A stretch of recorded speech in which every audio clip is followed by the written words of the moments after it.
ಶೋಭೆ ತರೋದಿಲ್ಲ, ಇದು ಅಪಮಾನ ಮಾಡ್ತಾ ಇದ್ದೀವಿ. ಈ ರೀತಿಯ ಪ್ರವೃತ್ತಿಯನ್ನು ನಿಲ್ಲಿಸಬೇಕು.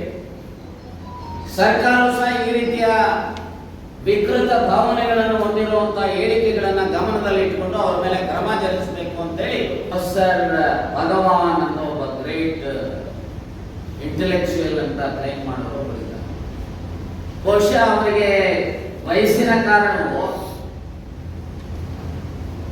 ಅಥವಾ ಅವರಲ್ಲಿ ಇರುವಂತಹ ಒಂದು ರೀತಿಯ ತಿಕ್ಕಲತನ ಕಾರಣವೋ ನನಗೆ ಗೊತ್ತಿಲ್ಲ.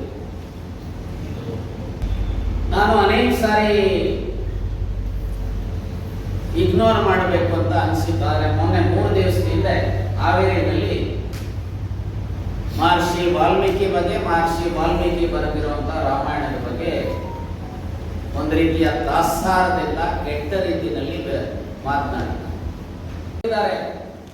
ರಾಜಗೋಪಾಲಾಚಾರ್ಯ ಅವರು ಇಂಗ್ಲಿಷ್ನಲ್ಲಿ ರಾಮಾಯಣ ಬರೆದಿದ್ದಾರೆ, ಕಂಬ ರಾಮಾಯಣ ಇದೆ.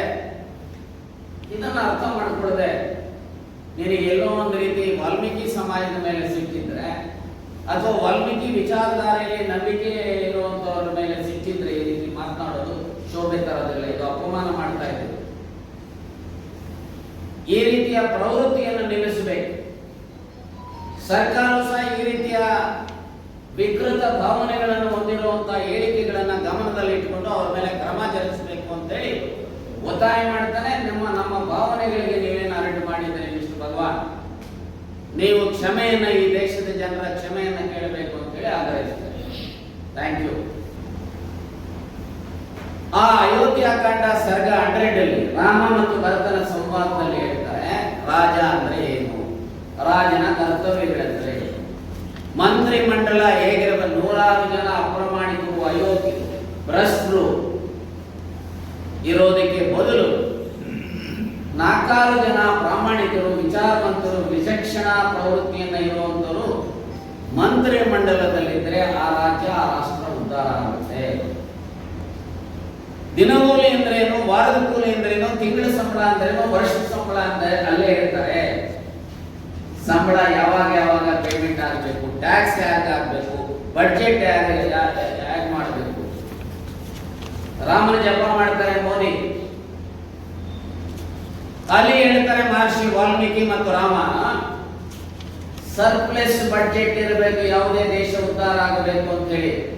ನಾನು ಯಾಕೆ ಇದನ್ನ ಹೇಳಿದೆ ಅಂತಂದ್ರೆ, ಈ ರೀತಿ ಸಮಸ್ಯೆಗಳಿಗೆ, ಈ ದೇಶದ ಎಲ್ಲ ವಿಚಾರಗಳಿಗೆ ರಾಮಾಯಣ ಸುಮಾರು 390 ಭಾಷೆಗಳಲ್ಲಿ ರಾಮಾಯಣ ತರ್ಜುಮೆ ಆಗಿದೆ.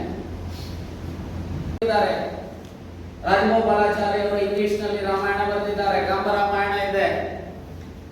ಇದನ್ನ ಅರ್ಥ ಮಾಡಿಕೊಳ್ಳದೆ ನಿನಗೆ ಎಲ್ಲೋ ಒಂದು ರೀತಿ ವಾಲ್ಮೀಕಿ ಸಮಾಜದ ಮೇಲೆ ಸಿಟ್ಟಿದ್ರೆ ಅಥವಾ ವಾಲ್ಮೀಕಿ ವಿಚಾರಧಾರೆಯಲ್ಲಿ ನಂಬಿಕೆ ಇರುವಂತವರ ಮೇಲೆ ಸಿಟ್ಟಿದ್ರೆ ಈ ರೀತಿ ಮಾತನಾಡೋದು ಶೋಭೆ ತರೋದಿಲ್ಲ, ಇದು ಅಪಮಾನ ಮಾಡ್ತಾ ಇದ್ದೀವಿ. ಈ ರೀತಿಯ ಪ್ರವೃತ್ತಿಯನ್ನು ನಿಲ್ಲಿಸಬೇಕು. ಸರ್ಕಾರವು ಸಹ ಈ ರೀತಿಯ ವಿಕೃತ ಭಾವನೆಗಳನ್ನು ಹೊಂದಿರುವಂತಹ ಹೇಳಿಕೆಗಳನ್ನು ಗಮನದಲ್ಲಿ ಇಟ್ಟುಕೊಂಡು ಅವರ ಮೇಲೆ ಕ್ರಮ ಜರುಗಿಸಬೇಕು ಅಂತೇಳಿ ಒತ್ತಾಯ ಮಾಡ್ತಾನೆ. ನಮ್ಮ ಭಾವನೆಗಳಿಗೆ ನೀವೇನು ಅರಟು ಮಾಡಿದರೆ ಮಿಸ್ಟರ್ ಭಗವಾನ್, ನೀವು ಕ್ಷಮೆಯನ್ನ, ಈ ದೇಶದ ಜನರ ಕ್ಷಮೆಯನ್ನ ಕೇಳಬೇಕು ಅಂತೇಳಿ ಆಗ್ರಹಿಸ್ತಾರೆ. Thank you.